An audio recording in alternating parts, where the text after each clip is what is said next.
हाँ रिकॉर्डिंग पे है। आपका जो ये सेशन है रिकॉर्डिंग पे है। और वाइट बोर्ड शेयर कर देता हूँ आपके साथ।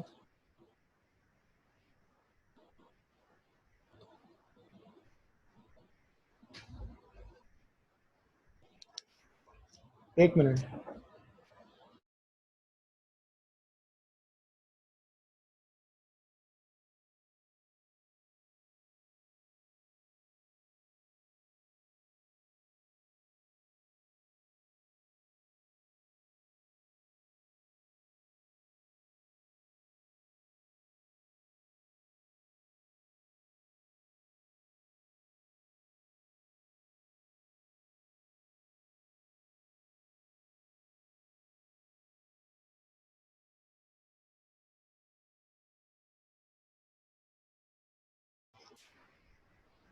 ये हर्षिता, आयुष बालियान, विशाल, अपनी कलाकारी बंद कर दो जरा स्क्रीन पे।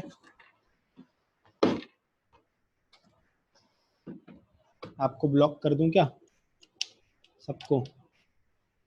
भीड़ कम हो जाएगी, यहाँ पे वेटिंग में बहुत बच्चे लगे रहते हैं।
एक क्वेश्चन है आपकी स्क्रीन पे, मैं लिख रहा हूँ, ठीक है? और क्वेश्चंस को ध्यान से सुनना, क्योंकि ऐसा हो सकता है कि पूरा क्वेश्चन ना लिखूं तो आपको समझ में ना आए। तो बोला है कि कैलकुलेट द रेजिस्टिविटी। आपको रेजिस्टिविटी कैलकुलेट करनी है of a material of wire 10 metre long. तो जो लेंथ ऑफ वायर है वो आपकी 10 मीटर है, ठीक है? और जो डायमीटर है वायर का वो 0.4 mm का डायमीटर है आपका। और रेजिस्टेंस जो है आपका वो 2 ओम का रेजिस्टेंस है। तो आपको रेजिस्टिविटी फाइंड करनी है। तो फटाफट से आप लोग ट्राई करो एक बार। स्क्रीन पे जो क्वेश्चन है आप लोग ट्राई करो, फिर उसके बाद मैं बताता हूँ।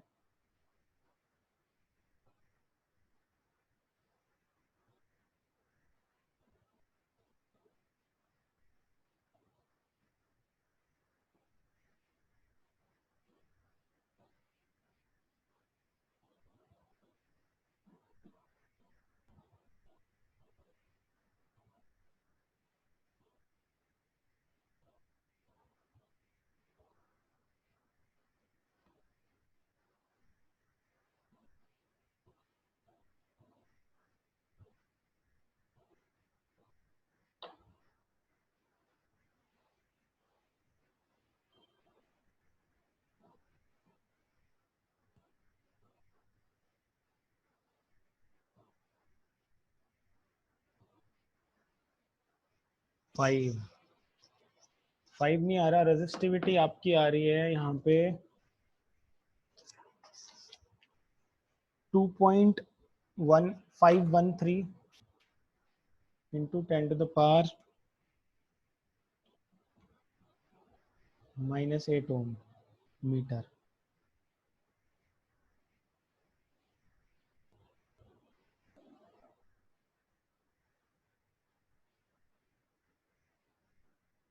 नहीं नहीं नहीं,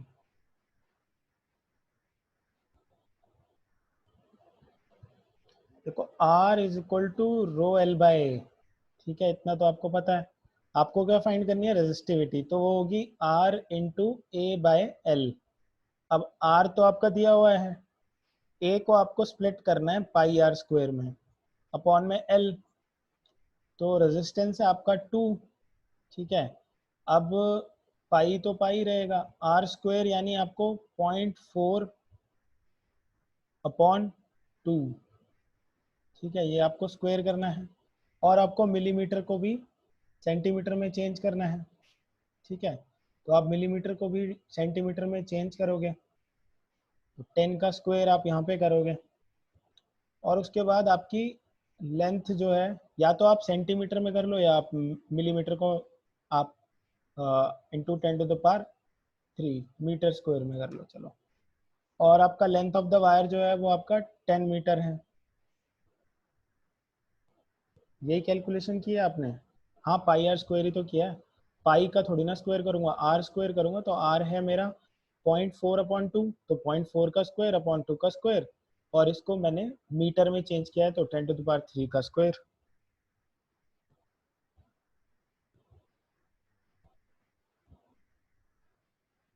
अबाउट 2.513 इंटू 10⁻⁻8 आएगा।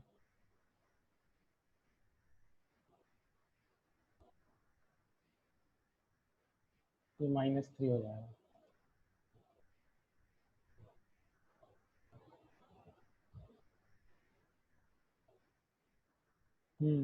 ठीक है, 2.4 अबाउट, ठीक है, इंटू 10⁻⁻8। कुछ नहीं करना, R is equal to rho L by rho निकालना है, R into A upon L हो गया रो। आर आपको दिया ही हुआ है 2 ओम, एज इट इज लिखना है, पाई की value as it is. R square जो है तो डायमीटर है आपका 0.4 mm, तो 0.4 इंटू 10⁻⁻³ अपॉन 2 का स्क्वायर। इसको ऐसे कन्वर्ट कर लो आप मीटर में, मीटर में आप इसे कन्वर्ट कर रहे हो, वो मैंने यहाँ लिख दिया है। और आपका जो एल है वो नीचे आ रहा है, एल की वैल्यू 10 मीटर आपने यहाँ पे लिखी हुई है, तो ये आपका सॉल्व करोगे तो 2.5 इंटू 10⁻⁻8 ओम मीटर, जो रेजिस्टिविटी की वैल्यू होगी वो आपकी ओम मीटर होगी। आर एन को एडमिट कैसे करूँ, 100 पार्टिसिपेंट्स की लिमिट हो चुकी है। रिकॉर्डिंग कर रहा हूँ, सेशन देख लेना।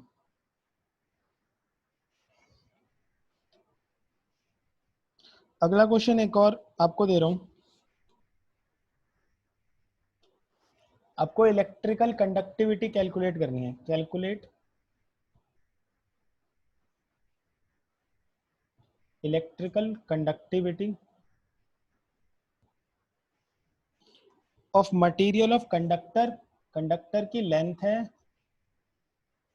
3 मीटर, और एरिया ऑफ क्रॉस सेक्शन जो है, एरिया ऑफ क्रॉस सेक्शन जो है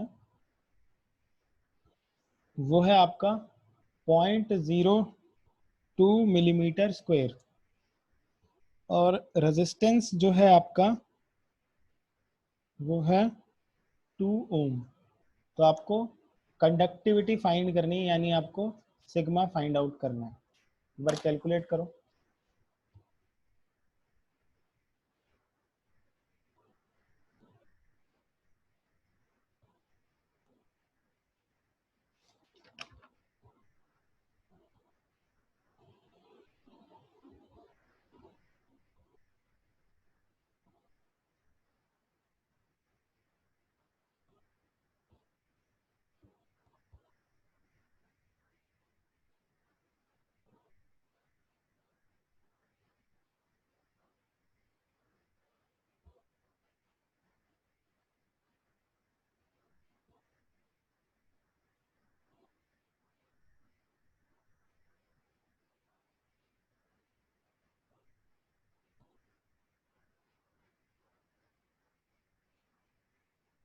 दो स्टूडेंट्स एग्जिट हो गए हैं, तो उनके लिए अनलॉक किया मीटिंग, अगर ज्वाइन करना हो तो फटाफट ज्वाइन कर लेना, बता दो जो मैसेज कर रहा हूँ।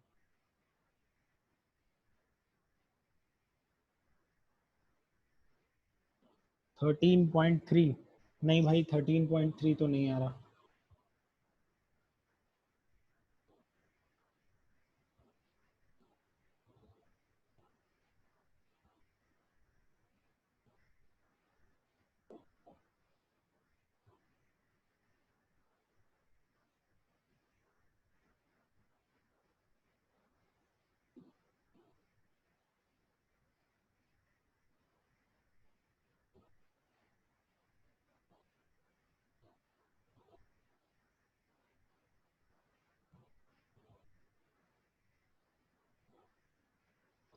देखो कंडक्टिविटी आपको बताइए, कंडक्टिविटी क्या होती है, इनवर्स होती है आपकी रेजिस्टिविटी की, क्योंकि रेजिस्टिविटी जो है वो होती है ability to reduce the current, और कंडक्टिविटी जो होती है वो होती है ability to allow the current. तो आप ऐसे कर सकते हो, आप ऐसे कर सकते हो कि आप पहले रेजिस्टिविटी को निकाल लो, 300/4 75, 4 7 28, हाँ 75 क्या है, मीटर आ रहा है, ओम इनवर्स मीटर इनवर्स आ रहा है, ओम मीटर इनवर्स, दोनों का इनवर्स आना चाहिए। 75 इंटू 10⁶, शायद आपने मिलीमीटर स्क्वायर को मीटर स्क्वायर में चेंज नहीं किया इसको। तो सिंपल सी बात है, पहले रेजिस्टिविटी निकाल दोगे, रेजिस्टिविटी निकालने के लिए R is equal to rho L by A आपके पास है, तो रो आपके पास हो गया R into A by L, पीछे वाले क्वेश्चन की तरह। यहाँ पे आपने अपना जो कंडक्टिविटी है उसको 1/सिग्मा यहीं से कर सकते हो, तो लेंथ को ऊपर लेके चले जाओगे, रेजिस्टेंस और एरिया को नीचे लेके आ जाओगे। लेंथ आपके पास है 3, रेजिस्टेंस है आपके पास यहाँ पे 2, एरिया है आपके पास यहाँ पे 0.02 इंटू 10⁻⁻6 का, ठीक है, -6 का ही है, हाँ इसको ऊपर कर लेता हूँ, तो आपका हो जाएगा 3/2 इंटू 0.02 इंटू 10⁻6, ठीक है। तो इसको भी कन्वर्ट कर दोगे तो ये हो जाएगा 3/2 इंटू 2 इंटू 100, वही 300/4 इंटू 10⁻6। अब क्योंकि रेजिस्टिविटी जो होती है वो होती है ओम मीटर में, तो कंडक्टिविटी किस में आएगी, यहाँ पे जो आंसर आएगा 75 into 10⁻6 ohm inverse metre inverse, ये आंसर आएगा। हाँ ठीक है, और सबका हुआ चैट सेक्शन में बताओ, क्वेश्चन समझ में आया नहीं आया। सिंपल क्वेश्चन है, R is equal to rho L by resistivity है, और conductivity just inversely proportional to resistivity, one by resistivity is equal to conductivity.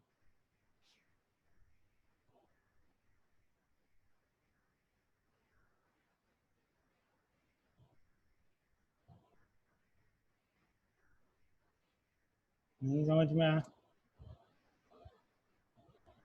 ठीक तो है, अरे यहाँ कर लेता हूँ। R is equal to rho L by, ये सबको समझ में आ गया। इसमें रो की वैल्यू होगी R into A by L, rho होता है 1/सिग्मा, तो सिग्मा की वैल्यू हो गई L R इंटू ए। लेंथ दी हुई है यहाँ पे आपकी, देखने दो, लेंथ दी हुई है यहाँ पे आपकी 3 मीटर, रेजिस्टेंस दिया हुआ है यहाँ पे आपका 2 ओम, एरिया ऑफ क्रॉस सेक्शन दिया हुआ है यहाँ पे 0.02 मिलीमीटर स्क्वायर है, इसको मीटर स्क्वायर में करने के लिए 10⁻⁻6 से मल्टीप्लाई करना होगा, तो ये हो जाएगा 3/2, यहाँ का 2 ये है, ये 100 हो गया, 10⁻6 ऊपर चला गया, 300/4 इंटू 10⁻6, तो 75 into 10⁻6 ohm inverse metre inverse. आ गया समझ में?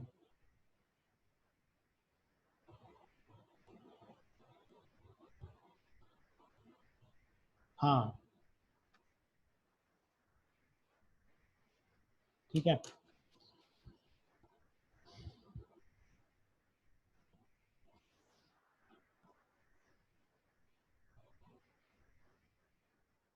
भाई कन्वर्जन आपको पता होना चाहिए ना, 1 metre is equal to 100 centimetre, ठीक है, और 1 metre is equal to 1000 millimetre, तो 100, अगर मेरे को 1 सेंटीमीटर में कितने मिलीमीटर निकालने हैं तो वो होते हैं 10 मिलीमीटर, तो आप अगर मिलीमीटर को सेंटीमीटर में कर रहे हो तो 10⁻⁻1 से मल्टीप्लाई कर दोगे, और अगर मिलीमीटर स्क्वायर को सेंटीमीटर स्क्वायर में कर रहे हो, मिलीमीटर स्क्वायर को सेंटीमीटर स्क्वायर में कर रहे हो, तो 10 जो आपका -1 है उसका स्क्वायर करोगे तो वो 10⁻⁻2 हो जाएगा।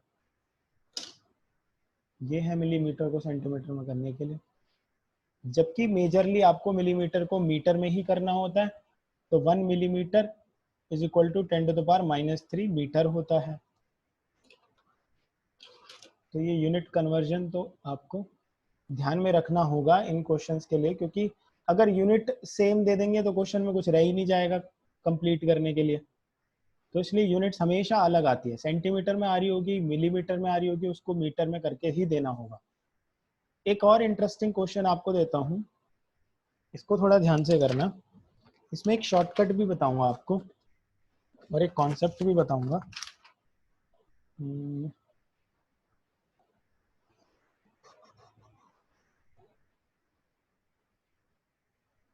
आप लेंथ ऑफ वायर को एमएम में करोगे तो एसआई यूनिट की इंपॉर्टेंस क्या रह जाएगी?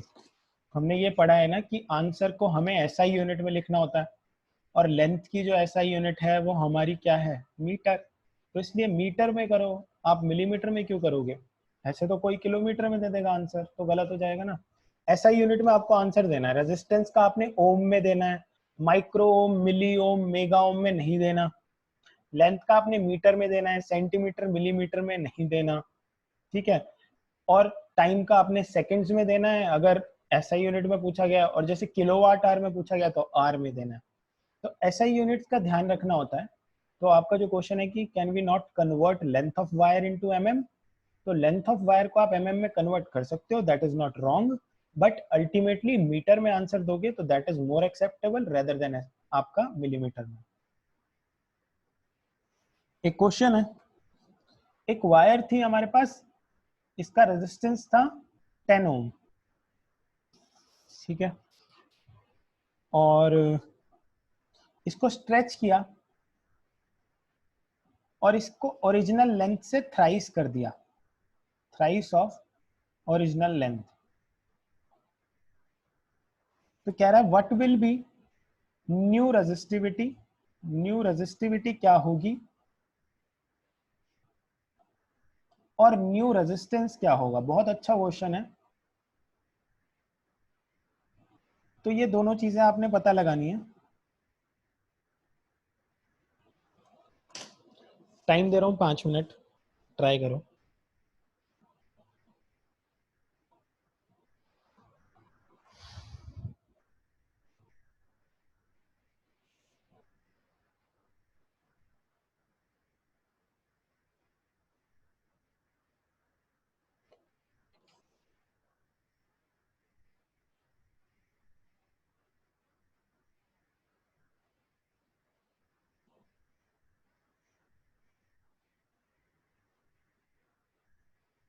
रेजिस्टेंस, नया जो रेजिस्टेंस आएगा वो 10 ओम कह रहे हो क्या?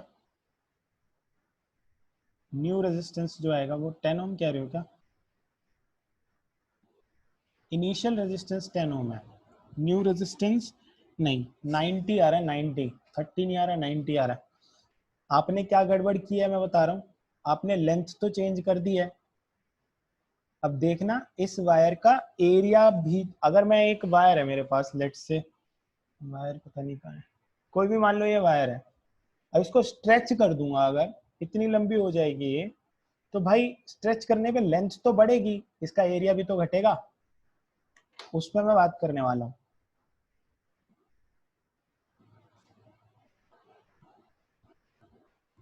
चलो मैं बात करता हूँ इस पर। रेजिस्टिविटी विल नॉट चेंज, ये आपका आंसर सही है।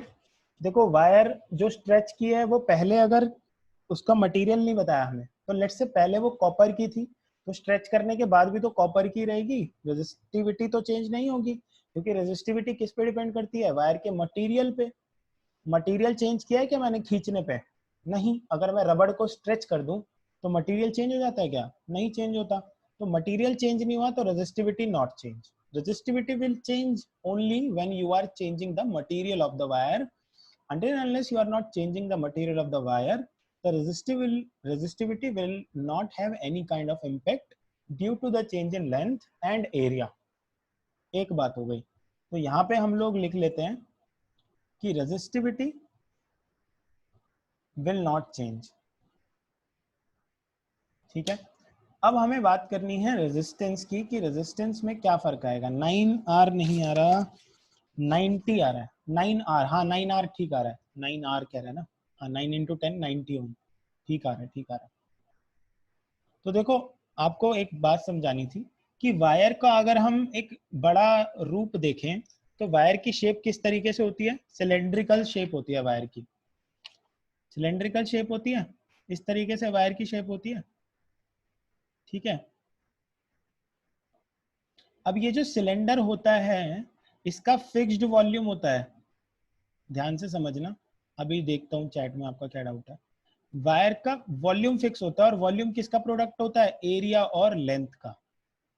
अब इसी वायर को स्ट्रेच कर दिया मैंने, खींच दिया इसी वायर को, और इसकी लेंथ जो है वो थ्राइस ऑफ ओरिजिनल लेंथ कर दी, 3 गुना लंबा कर दिया। लेट से इसकी लेंथ थी L, तो जो नई लेंथ आई लेट से वो मैंने कर दी 3L, ठीक है।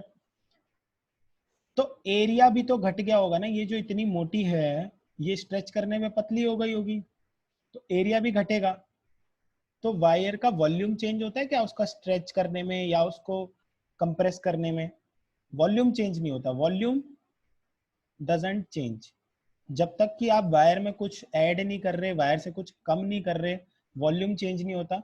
यानी कि एरिया इनटू लेंथ होता है ना मेरा वॉल्यूम, तो एरिया इनटू लेंथ यानी वॉल्यूम इज फिक्स्ड, वायर का वॉल्यूम फिक्स रहेगा। तो देखो before stretching area into length is equal to fixed, तो जब हमने स्ट्रेच कर दिया एरिया इनटू लेंथ जो नया आया वो भी, उनका प्रोडक्ट भी इक्वल होना चाहिए। मान लो ये नए एरिया और नए लेंथ आए हैं तो उनका प्रोडक्ट नए एरिया और नए लेंथ के होना चाहिए। एक कॉमन एग्जांपल समझाता हूँ। 2 मीटर मान लो, 2 मीटर जो थी वो आपकी एरिया था और 5 मीटर जो था मान लो वो लेंथ था।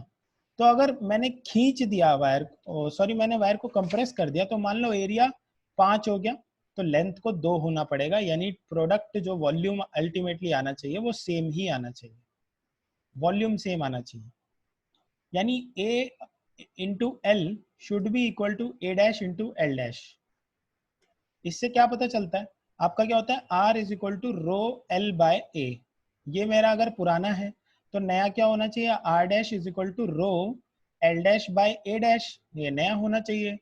तो मेरे को क्या निकालना है, नया रेजिस्टेंस निकालना है, यानी मुझे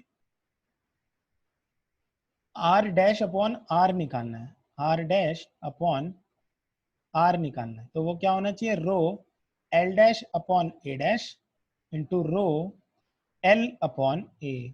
तो रो से रो कट जाएगा, L dash upon L into A upon A dash. ये मेरी एक वैल्यू आएगी जो हर क्वेश्चन के लिए सेम रहेगी। इतना नोट कर लो, इतने का स्क्रीनशॉट ले लो, क्योंकि इससे आगे मैं आगे बढ़ने वाला हूँ, स्क्रीन चेंज करनी पड़ेगी। अच्छा यहाँ से मैं, यहाँ पे अगर मैं वैल्यू लगा दूं a into L is equal to A dash into, मेरे को थ्राइस ऑफ लेंथ करना था यानी 3L। यानी अगर मैं a अपॉन ए डैश का रेशियो निकालना चाहूँ यहाँ, a अपॉन ए डैश का रेशियो निकालना चाहूँ यहाँ, तो वो क्या आएगा मेरा 3L अपॉन एल, यानी L से L कट गया, a अपॉन ए डैश का रेशियो आएगा मेरा यहाँ पे 3 into L dash upon L. इतना नोट कर लो, ये इससे आगे लेके जाऊंगा आगे। L dash upon L dot A upon A dash, A upon A dash को मैंने यहाँ से निकाल दिया इस वाले का यूज करके, एल डैश की वैल्यू 3L लगा दी। तो यहीं से अगर मैं लेके जाऊं तो मेरी वैल्यू आ रही है L dash upon L into 3 is equal to R dash upon R, ठीक है। तो एल डैश था मेरा 3L और नीचे था मेरा L into R dash upon R. तो 3 से 3 कट गया, 9 is equal to R dash upon R. तो आर डैश जो हो गया वो 9R हो गया, यानी कि 9 इंटू मेरी जो वैल्यू दी है दैट इज 10। तो मेरा 90 ओम का रेजिस्टेंस आ गया। समझ में आया? यहाँ पे एक और बार वो रेशियो वाली चीज लिख देता हूँ, R is equal to rho L by A, R dash is equal to rho L dash by A dash. ध्यान से सुनना, रेजिस्टिविटी चेंज नहीं होती लेंथ और एरिया बढ़ाने घटाने पे।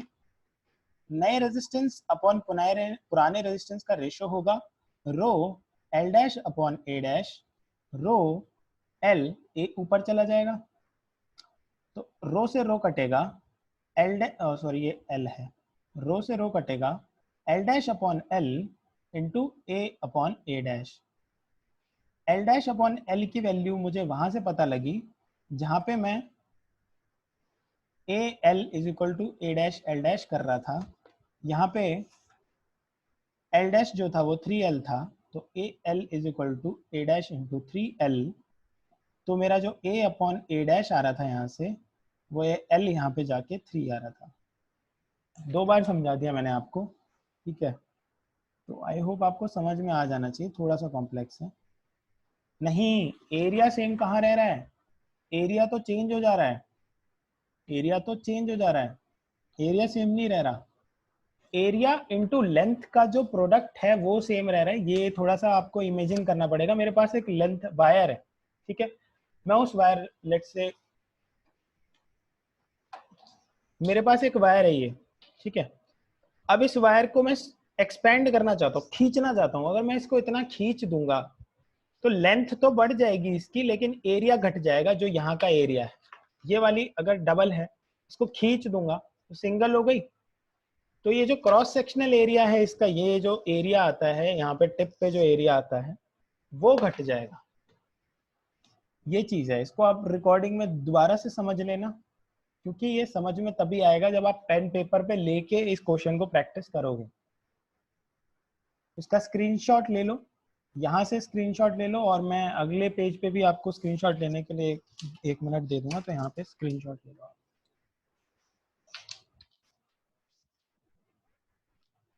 देखो, समझ में ये क्वेश्चन तभी आएगा जब आप इस क्वेश्चन को पेन और पेपर लेके करोगे, ठीक है।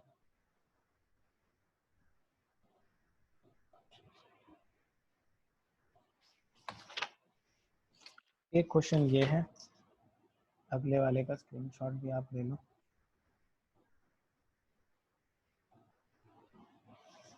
समझ लो, इसको समझ लो, टाइम दे रहा हूँ मैं, तब तक मैं एक आध सिंपल क्वेश्चन और निकाल लूँ।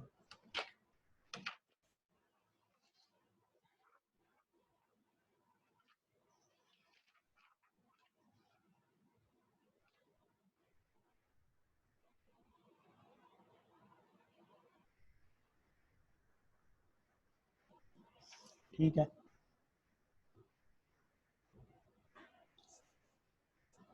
एक सर्किट है,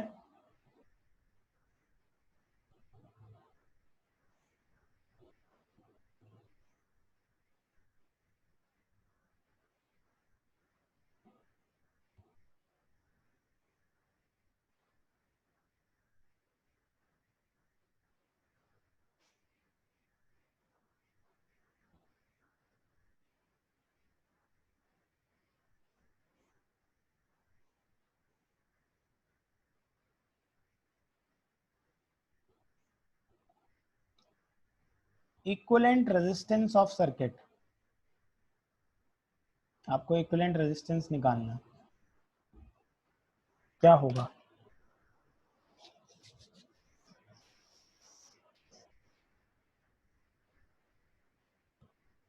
4.5 नहीं, 6 ओम, राइट।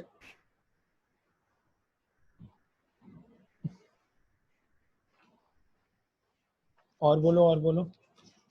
आ रहा है किसी का 6 ओम? ठीक है, 6 ओम, 6 ओम, बढ़िया। 6 ओम, ओके। तो भाई देखो, यहाँ से चलेंगे, ये तो एक ही आया रेजिस्टेंस, ये 2 आ गए। जहाँ पे कॉम्बिनेशन आ गए पहले उनको खत्म करो। ये दोनों आपस में पैरेलल में हैं, तो 2 रेजिस्टेंस पैरेलल में होते हैं तो क्या होता है, R1 R2 upon R1 plus R2। अब ये बार बार करने की जरूरत नहीं है, आप क्या कर सकते हो, 4 इंटू 4 अपॉन 4 प्लस 4 यानी 8, यानी 16 अपॉन 8 यानी 2। तो देखो, अगर 2 रेजिस्टेंस सेम पैरेलल में होते हैं तो वो आधा बन जाता है रेजिस्टेंस, 2 ओम बन गया ना। तो अब सर्किट क्या हो गया, 2 ओम, 2 ओम और 2 ओम, तीनों सीरीज में हो गए। कितना बन गया, 6 ओम। आंसर आ गया 6 ओम। बहुत ही सिंपल क्वेश्चन। इक्विवेलेंट रेजिस्टेंस के क्वेश्चन हम करते रहेंगे विद टाइम। स्क्रीनशॉट ले लो, लेना है तो। इजी क्वेश्चन था काफी।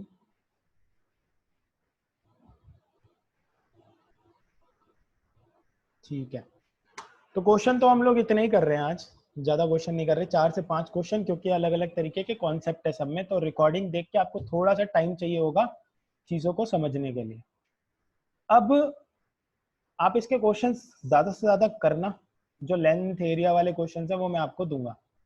खास बात यह है कि वो जो लेंथ और एरिया वाले क्वेश्चंस हैं वो आपके मैंने एंट्रेंस लेवल के भी क्वेश्चंस एक दो उसमें डाल दिए, जो कि A/L वाला जो कॉन्सेप्ट है वो एक शॉर्टकट है जो NTSC KVPY इन एंट्रेंसेस में, आप NDA का एंट्रेंस दोगे वहां पे बहुत सारे क्वेश्चंस आते हैं इसके, तो उस पॉइंट ऑफ व्यू से भी आपको करवा रहा हूँ कि आप वो सारे एग्जाम्स के लिए, एंट्रेंस एग्जाम्स के लिए भी प्रिपेयर्ड रहें।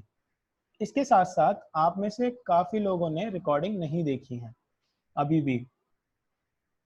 हाँ, प्रैक्टिस वीडियो, प्रैक्टिस क्वेश्चन, इस तरीके से मैं वीडियो बना के भी डाल दूंगा। जैसे कि मान लो इक्विवेलेंट रेजिस्टेंस के क्वेश्चन हो गए, लेंथ पे क्वेश्चन हो गए, तो इनके शॉर्ट शॉर्ट वीडियोस बना दूंगा मैं, है ना। जैसे कि 5 बेस्ट क्वेश्चंस हो गए फॉर सॉल्विंग इक्विवेलेंट रेजिस्टेंस, फिर फॉर सॉल्विंग आपका लेंथ और एरिया वाला पार्ट, फिर हीट वाला पार्ट, अलग अलग मैं ट्राई करूंगा।